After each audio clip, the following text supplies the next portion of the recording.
Hi everybody, AccuSquirrel2000 here, bringing you another pest control video.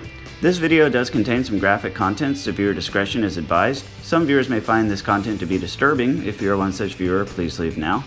These videos are not intended to glorify the killing of animals, but are being provided as an educational resource tool for pest control. So today I'm going to be operating the Benjamin Armada 25 caliber PCP air rifle. This is a wonderful rifle and it is very effective against small game.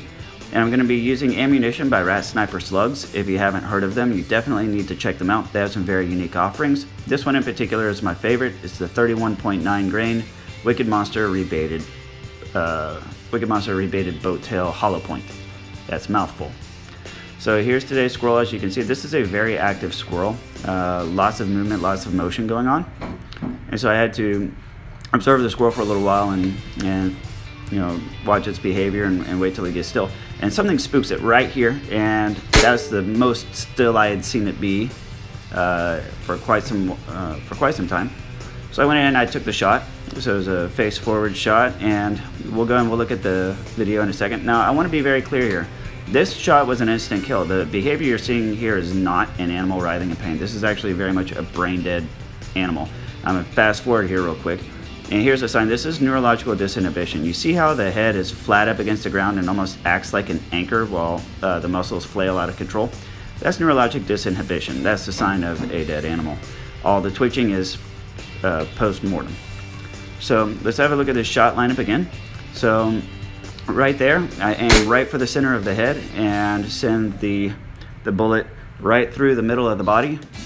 So if you want to have a look here, this is the trajectory that I was aiming for, and pretty much the trajectory I achieved. It went just through the right eye socket, through the brain pan, through the neck, down into the body of the squirrel. You can see it's the huge shock wave that just ripples and inflates the squirrel. That's a sign that it did go down through the body. Watch again. You can just see the ripple effect of the impact. Now, the point of impact was right in the right eye socket, and so whenever we have a look at the post-shot analysis coming up, this is very graphic, more so than usual because the entry point was in the eye, and I'm going to show you the eye socket and talk about that. So just be warned. So here's the squirrel. Now you can see most of the blood is from the ears, from the actual eye where initial contact was made. Obviously the eyeball was destroyed.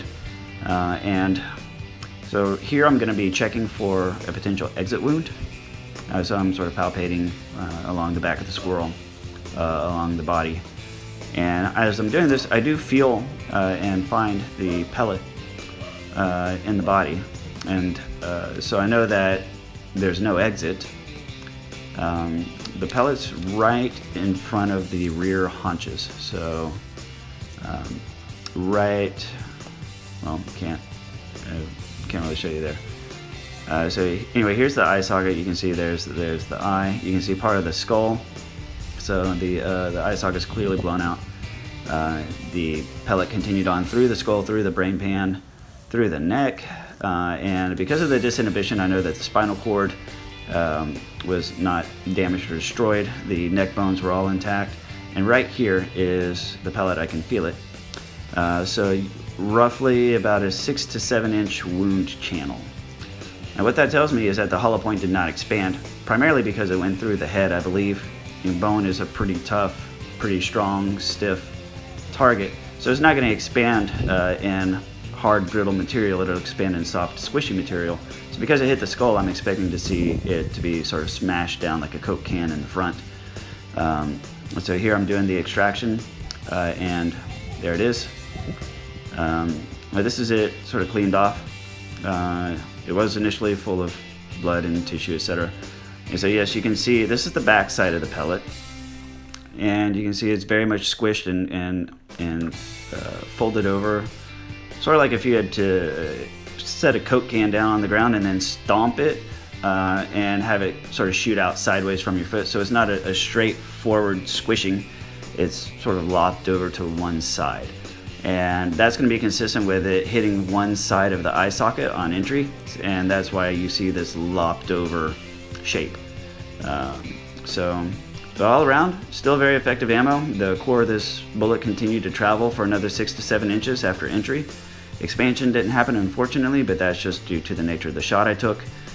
You're not really going to see a hollow point get this wonderful expansion whenever it's going through bone material. So that's just a fact of life, I guess. But anyways, there you have it. This is my favorite ammo. This is going to be my last load of Rat Sniper slugs, and then I'm going to move on to a different load. But it's been a good run, and I thoroughly enjoy shooting their ammo.